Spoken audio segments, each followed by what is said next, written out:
The snow had been falling for hours, soft and steady, blanketing the small town of Pine Hollow in a muffled hush. Inside a modest log cabin at the edge of the woods, Harold and Mabel Whitaker were finishing their evening tea by the fire. Married for over 50 years, they had chosen the quiet life after retirement, settling into the forested outskirts where birdsong and pine needles replaced traffic and ticking clocks. Harold, 74, leaned back in his armchair, his joints creaking louder than the old wood floor beneath him. Mabel, still sprightly at 69, busied herself knitting baby booties, not for a grandchild, sadly, but for the church charity drive. Their days were simple, predictable, peaceful. Until that night. There came a knock at the door. Not a human knock, exactly, more like a gentle thud, hesitant, almost accidental. Harold frowned. Who in heaven's name would be out in this storm? He opened the door to a gust of freezing wind, and froze. There, huddled in the snowdrift, was a bear cub. Small, shivering, soaked to the bone. Its eyes, wide, brown, and glassy, looked up not with wild fear, but something like pleading. Mabel hurried to fetch a thick wool blanket while Harold carefully coaxed the trembling cub inside. The bear's tiny body was fragile, barely bigger than a large dog, and its breathing shallow from the cold. "Poor thing," Mabel whispered, wrapping it gently. "Looks like it's been out here all alone." Harold nodded, eyes softening. No mother in sight. Maybe lost, or worse. They laid the cub by the fire, watching as warmth slowly brought life back to its small frame. The bear's eyes fluttered closed, comforted by the crackling flames and the quiet safety of the cabin. For the first time in months, the Whitakers felt a new purpose stir inside their hearts, a chance to heal something broken, just as they themselves had healed after years of loss and quiet loneliness. Days passed, and the cub, whom they had named Bruno, grew stronger under the tender care of Mabel and Harold. The old couple took turns feeding him warm formula and sitting by his side, speaking softly to soothe his nerves. At first, Bruno was wary. His wide, dark eyes watched every movement, every sound, as if expecting danger at any moment. But slowly, the fear began to fade. The gentle hands of Mabel and Harold, the steady rhythm of their voices, and the warmth of the fire all whispered a quiet promise. "Here, you are safe." One chilly afternoon, as rain tapped softly against the window panes, Bruno hesitated at the edge of the porch. Harold extended a cautious hand, fingers trembling slightly. "Come on, boy," he said gently. "There's a whole world out there, but you're not alone anymore." Bruno took a tentative step forward, then another, until finally he nuzzled Harold's palm. A bond had been forged, fragile yet fierce, a friendship born of trust and healing. Mabel smiled, eyes glistening. "I think he's found a family." With each passing day, Bruno's presence brought a new light into Mabel and Harold's quiet home. The old couple, once weighed down by loneliness and the aches of many years, found themselves laughing again, soft chuckles that warmed the rooms like the crackling fire. Harold, who had been slow to speak since losing his wife 2 years earlier, now shared stories with Bruno as if the cub understood every word. Mabel knitted little blankets, humming tunes from her youth, while Bruno playfully pawed at the yarn, clumsily chasing invisible threads. Neighbors started to notice the unusual visitor. Some whispered curiosity, others offered small gifts, extra food, a soft bed, or warm clothes for the cub. Slowly, the small town embraced Bruno as one of their own, a symbol of hope and unexpected friendship.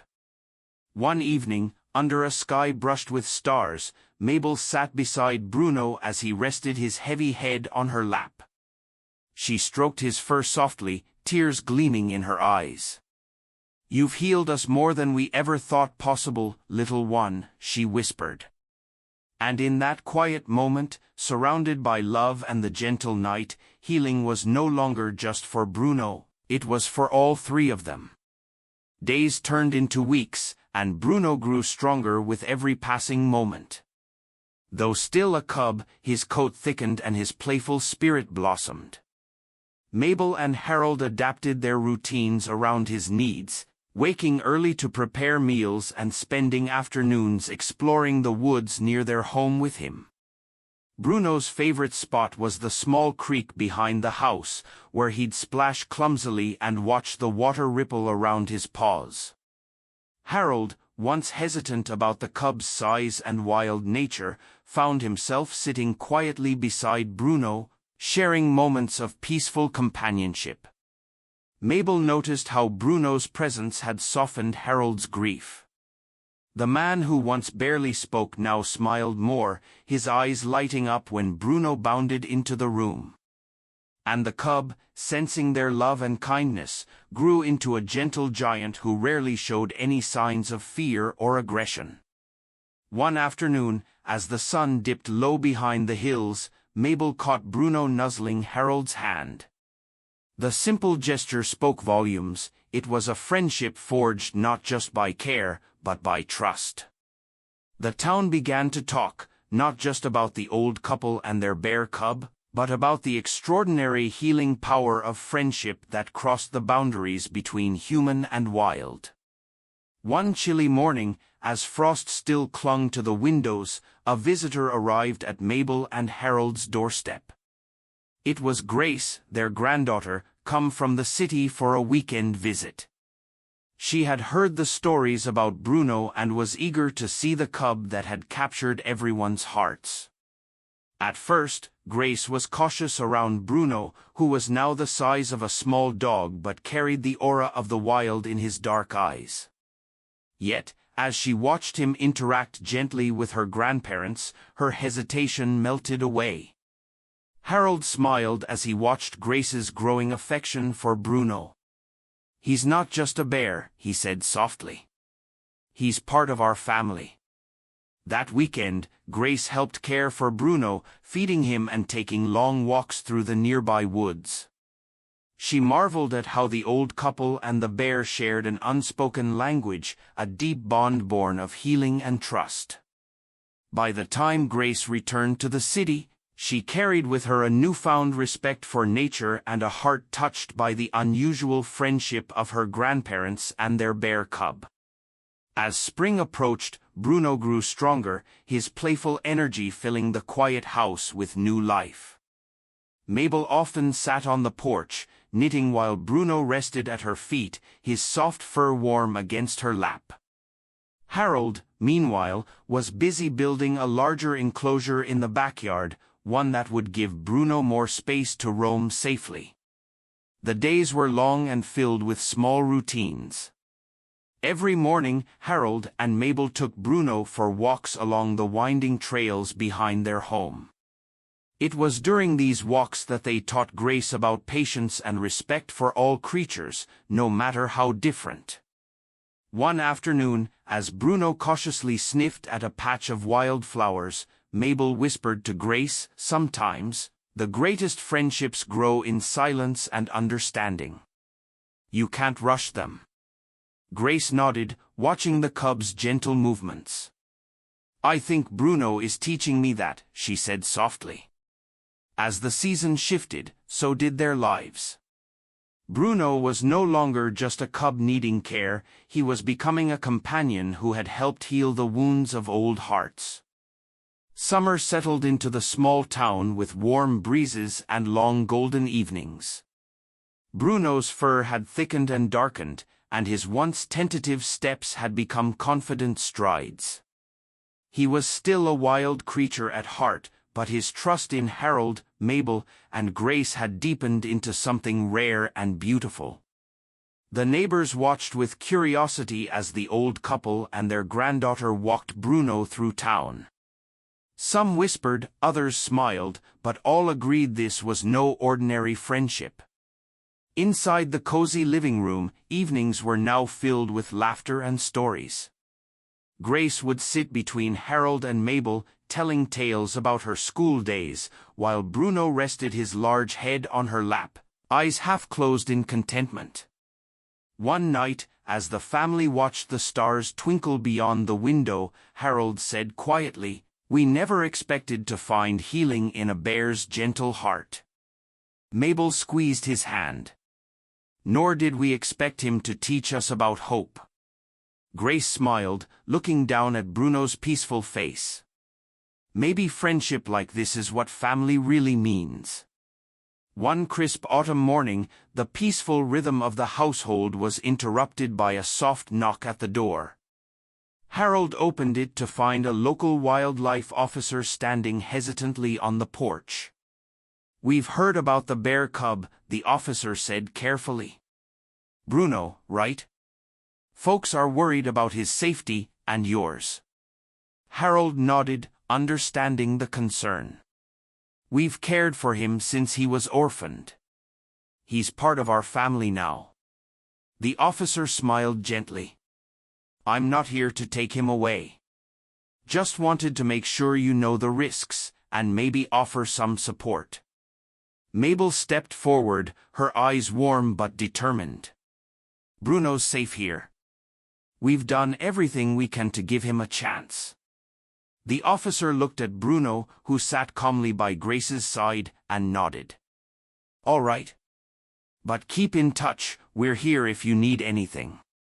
As the door closed, Grace whispered, "It feels like the whole town is watching now." Harold chuckled. "Let them watch. They'll see what true friendship looks like." Winter crept into the small town quietly but with an undeniable presence. Snow blanketed the hills and coated the trees in frost, turning the world into a still, white wonderland. Bruno's coat grew thicker and shinier, his playful spirit undimmed despite the cold. He loved to chase snowflakes and wrestle with Mabel's knitted scarves, much to her amusement. One evening, as a soft snow fell outside, Grace sat beside the fireplace, Bruno resting his heavy head on her lap. The warmth of the fire contrasted with the chill outside, but inside there was a gentle peace. Harold entered with 2 mugs of cocoa, handing one to Mabel. "You know," he said softly, "Bruno has taught us more than we've taught him." Mabel smiled, stroking the bear's fur. "About patience, trust, and healing." Grace looked up at the flickering flames.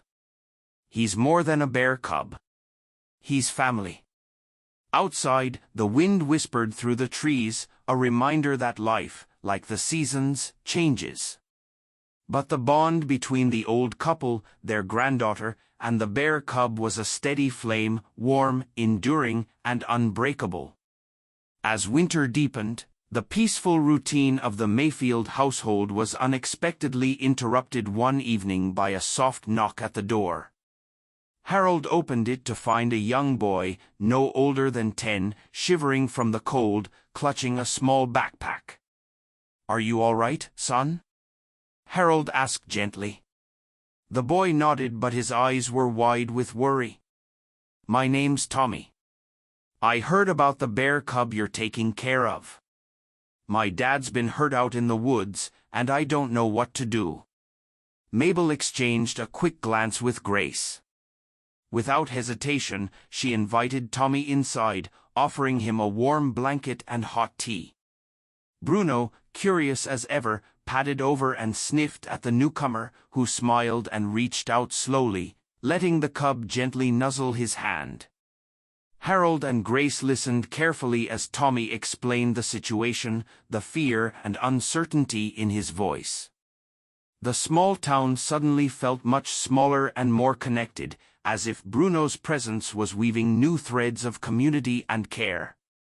The next morning, Harold and Grace prepared to venture into the snowy woods with Tommy. Bruno stayed close by, his keen senses alert to every sound. The forest was quiet, blanketed in fresh snow, but Harold knew danger often lurked beneath its calm surface. Following Tommy's directions, they found the injured man, Tommy's father, half-conscious, with a twisted ankle. The cold was biting, and the man's lips were pale. Grace quickly wrapped him in extra blankets while Harold radioed for emergency help from the nearest ranger station. Bruno stayed by the man's side, occasionally resting his large head gently on the man's knee, as if offering comfort. Though the wait felt endless, the arrival of the rescue team was a relief that warmed everyone's spirits. Back at their cozy cottage, the rescue team ensured Tommy's father was safe and on the mend. Harold and Grace took turns caring for Bruno, whose protective instincts never faded. The bear cub had become more than just a visitor, he was family. Tommy's father recovered slowly, encouraged by the presence of the gentle bear who seemed to understand the pain and fear they all carried. Grace often found Bruno resting near the fireplace, his eyes soft and trusting. Harold watched the bond grow stronger every day, a silent reminder that healing often came from the most unexpected friendships.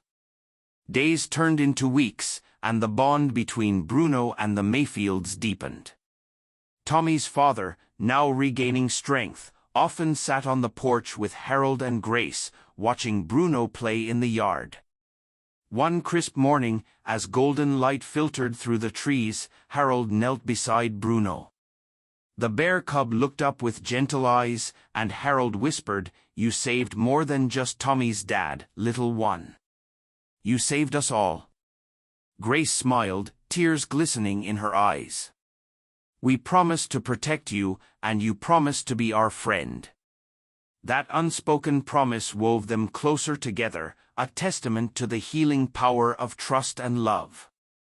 Spring returned to the Smoky Mountains, painting the forest with fresh greens and vibrant blooms.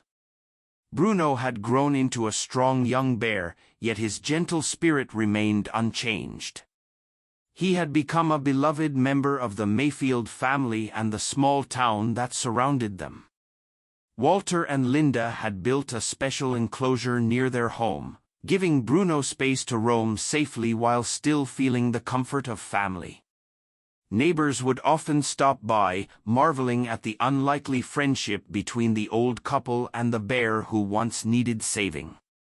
One afternoon, Tommy ran up to Walter, breathless with excitement. "Grandpa, look. Bruno found a bear cub alone in the woods. Just like you found him." Walter looked at Linda, a knowing smile spreading across his face. Their journey had come full circle.